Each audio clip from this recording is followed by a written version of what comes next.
भाजपा की तरफ मैंने वोट दिया है। इससे मेरे शौहर के मामू नाराज़ हो गए हैं। तैयब नाम है उनका। किस प्रत्याशी को वोट दिया था आपने? जी मैंने बीजेपी की तरफ वोट दिया है। हाँ मैंने बीजेपी की तरफ वोट दिया है क्योंकि 3 तलाक सबसे बड़ी बात है। उन्होंने 3 तलाक बंद करवा दिया है। औरतों को इससे बड़ी खुशी की बात और कोई हो ही नहीं सकती है। और मेरे घर वाले बहुत गरीब हैं। हम 5 बहनें हैं। मेरे पापा मजदूरी करते हैं। महीने में 2 बार राशन मिलता है सरकार की तरफ से। इससे खुशी की बात और क्या हो सकती है। आपकी शादी कैसे हुई थी? जी मेरी शादी है लव मैरिज। हम दोनों की राज़ी थी। हम दोनों ने लव मैरिज करी है। 1 साल हो गया है। 2 जनवरी को शादी हुई थी 2021 में। हाँ हम लोगों की। जो तलाक की बात आ रही है, किसने तलाक दिया आपको? तलाक मेरी धमकी दी है मुझे मेरे शौहर के मामू ने। ये कहा था, उन्होंने पूछा था कि जब योगी जी की सरकार बन गई थी तो उन्होंने कहा योगी की फिर से सरकार बन गई है।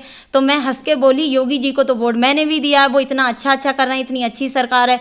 तो मैंने कहा 3 तलाक उन्होंने रोक दिए। तो उन्होंने ये कहा है कि जा अपनी 3 तलाक बचा ले, तू अब जो जोर लगा ले अपनी सरकार से कह दे। उन्होंने ये कहा है मुझसे। आपका विवाद? ये उज़्मा ने मुझे आके बताया है कि उज़्मा का आरोप है कि उनके पति जो है, इनकी 1 साल पहले शादी हुई थी और 1 साल पहले शादी इनकी लव मैरिज थी।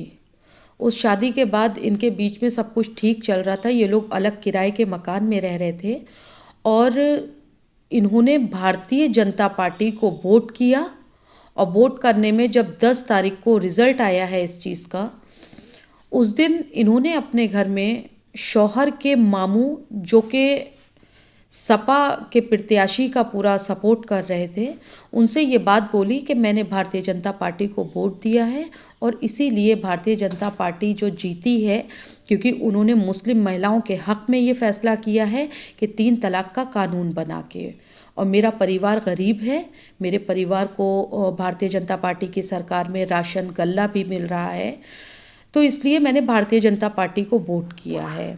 इससे उसके मामू और उसके शौहर नाराज़ हो गए और नाराज़ होकर उसके मामू और शौहर ने 11 मार्च को इसको धक्के देके घर से तन्हा पहने कपड़ों में निकाल दिया है। ये उज़्मा ने हमें आके बताया है। तो हम फ़िलहाल इसमें अभी पहले उनके परिवार वालों से, जो ससुराल पक्ष है, पति है, उससे हम बात करने का प्रयास कर रहे हैं क्योंकि लगातार पति का कॉन्टैक्ट नंबर जो है, जो हमें मिला है, वो स्विच ऑफ आ रहा है।